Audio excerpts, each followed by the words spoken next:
Hi everyone. I am doing a quick video today because if you know anything about my work and my book, you know that I believe, and the whole founding of my company was on this idea that love is the source, improv is the method, and peace is the outcome. And you know I am holding just a monster huge vision for what heart-centered leaders can do, not just at their own companies, but in the world, to build a peaceful world when they use mindful improv thinking. And I even have shared publicly that I believe that these skills from mindful improv thinking, that these are the same foundational skills that can help us build world peace. I have said that lofty sentence numerous times. And on days like today, when it's hard for me not to get emotional reading the news and just feeling so sad for the people in Ukraine and the people in Russia, the human people with real names and families and kids and pets and hobbies and lives like mine, and just what a scary day this is for them. It's easy for the bigness of the situation to really call me to realize my smallness. And when it's so heartbreaking and so sad, that smallness can feel like insignificance. And so on days like today, I just think it's important to get back to the basics and get back to, what do I really believe? You know, what do I really believe? Why did I say all that stuff? Did I say all that stuff in peacetime and it doesn't apply when the rubber really hits the road? No, it does apply. And so I just wanted to take a few minutes today. This is just going to be a little quick video.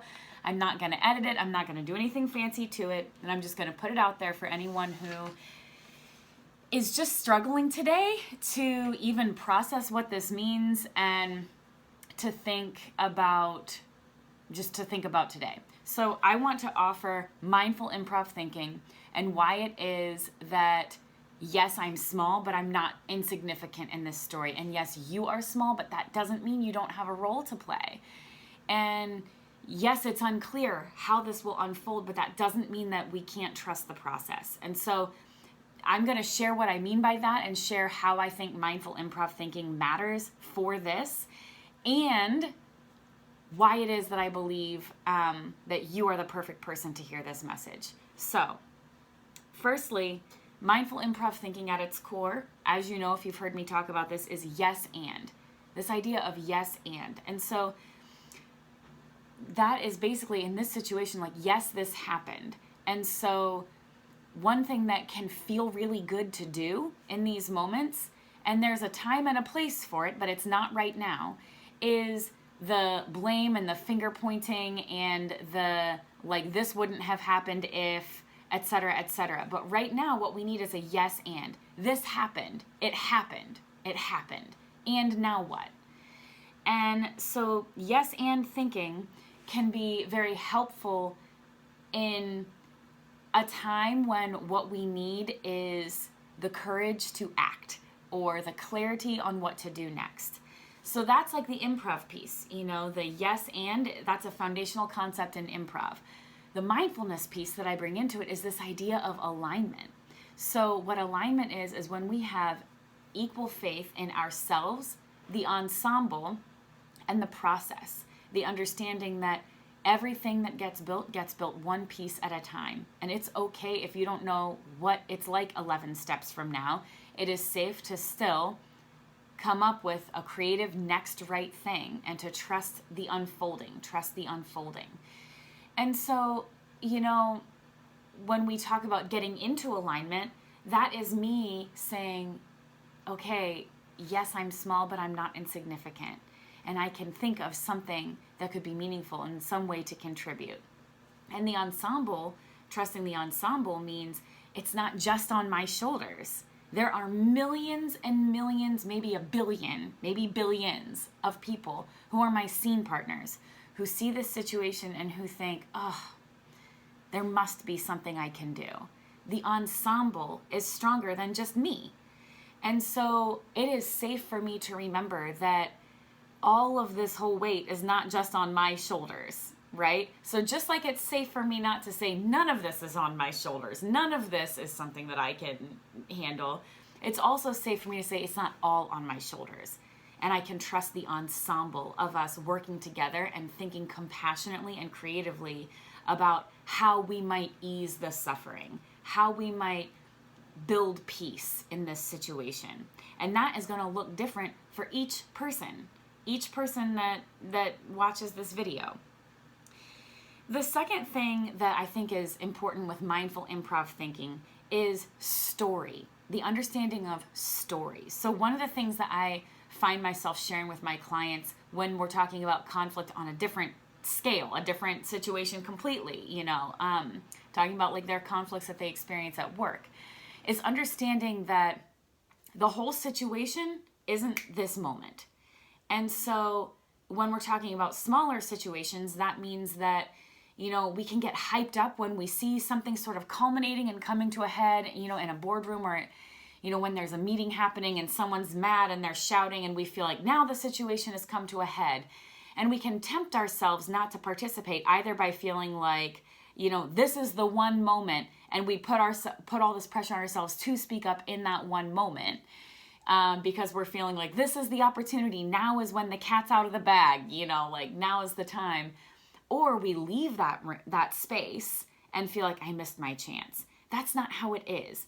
When we understand story thinking, we understand that like this was one moment of a bigger situation, and we don't need to have that time scarcity anxiety that motivates us to action out of fear instead of being in alignment. We're motivated by fear, not by alignment. And then we say things that come out wrong, or that's not what we mean, or maybe that's not even how we feel. We say something because we're angry that doesn't really honor our true intention or represent our true feeling. So on a micro level, on a smaller level, that's what story thinking means and how mindful improv thinking can help us engage conflict in a healthier way. But, in this situation, this is really big. Right now, we're in crisis stage. And so mindful improv thinking will be applied differently when we're in resolution stage. When we're in a different stage of the situation, mindful improv thinking could operate differently. What would it be like if mindful improv thinking could change the way like geopolitics works? I think I have this huge vision for mindful improv thinking, bringing people together and helping people communicate better and ultimately helping for better, healthier democracies, But that's a different stage of the story than where we are right now. We're in crisis stage of the story. So it is okay to think in this moment, yes, and be present in this moment, what is needed right now. So story thinking can help us allow the creativity that might be percolating or the ideas that might be percolating that are appropriate at a different stage in the story to say, thank you, but not now. And what can I do right now?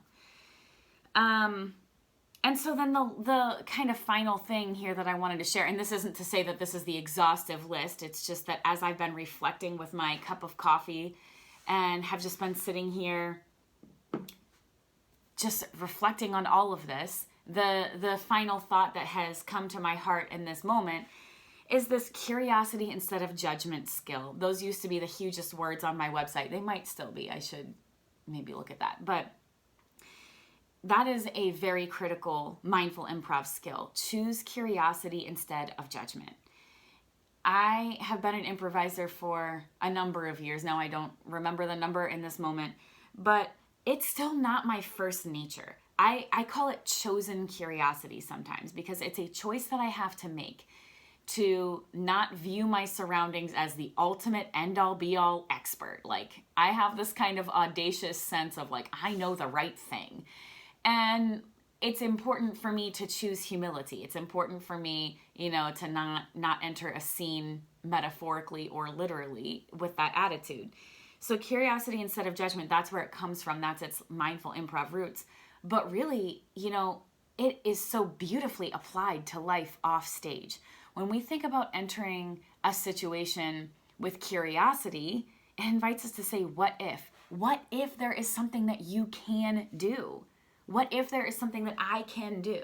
What if there is something? And so when we enter with curiosity instead of certainty, we create this opportunity to wonder. And when we create an opportunity to wonder, really beautiful things can unfold that couldn't have unfolded otherwise. So I just wanted to take a minute and share some of these thoughts with you. What if? And so I'll give you some examples of what if thinking has done in my head in this moment. I've thought, what if I got back in touch with some of the refugee resettlement agencies that I used to work with? My internship in college was helping to resettle refugee families in the Akron area, which I recently moved back to. But there are refugee agencies all over the country, and it is very likely that our country, in a month or 2 months or however many months, I don't know, will need to be a safe place for displaced people, Ukrainian people, maybe even Russian people. I am not an expert in that, but I do know that this has all the ingredients necessary for a refugee situation. So what if I got back in touch? What if I, figured out how I can start volunteering? What if I figured out what are the donations that they often need? If you're not familiar with what it's like to resettle a refugee family, folks come here. It was my job to pick them up at the airport and be like, welcome to America. My name is Andrea.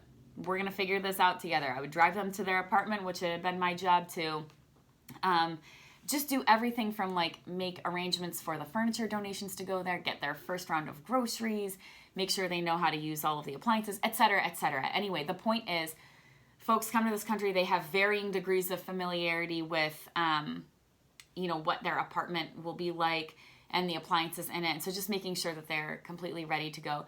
But my point for bringing this up is that, what if I found out how to get involved volunteering like that again, or just providing some of those donations? Maybe, my husband got an email this morning at his company. He employs a team of Ukrainian software engineers, and I don't want to spill all of their personal things, but my point is you may be more connected than you realize. And so my thought to him was how can you guys make sure that you are being compassionate right now? How can you meet needs? How can you look for ways to go above and beyond to have these people's backs? So this is another piece of mindful improv thinking that I feel compelled to share in this moment. Every improv scene starts with improvisers looking each other in the eye, touching each other on the shoulder and saying, I've got your back. And we do that to remind ourselves that good improv happens when we look for ways to support each other. That's what makes good improv. Not look for ways to be the funniest person in the room, not look for ways to be discovered or have the blackout line, have the line that the lights go out and everyone's dying of laughter and you've been discovered and you're a rising star and whatever. That's not what it is. Good improv happens when we look for ways to support each other. And so mindful improv thinking right now is, how can you have someone's back? Is there someone in your life that is connected to this situation that you can support in some way? You can have their back. So I don't know you, I don't know your life, I don't know your job, but I just know that if we enter the situation with curiosity instead of certainty that there's no way that we're, connected, no way that we could reach out with kindness. Do you have a neighbor? Do you have someone at your church? Is there a Ukrainian community center? I think there is one in Pittsburgh, the place where we moved from. Is there some way that you can be a good neighbor? Is there some way that you can be supportive and loving and kind? I think that when we find a way to yes and we find a way to enter with curiosity and courage, these are the building blocks of world peace. It can't happen when, it's not up to just the world leaders. It's up to each and every single one of us to find ways to act with courage and compassion. So I just wanted to leave those thoughts with you guys today. And I just hope that you can take a minute to just hold the Ukrainian people and the Russian people in your heart today, because I'm going to turn this video off and I'm going to move forward with my vacation planning. Kyle and I are leaving for a week-long vacation.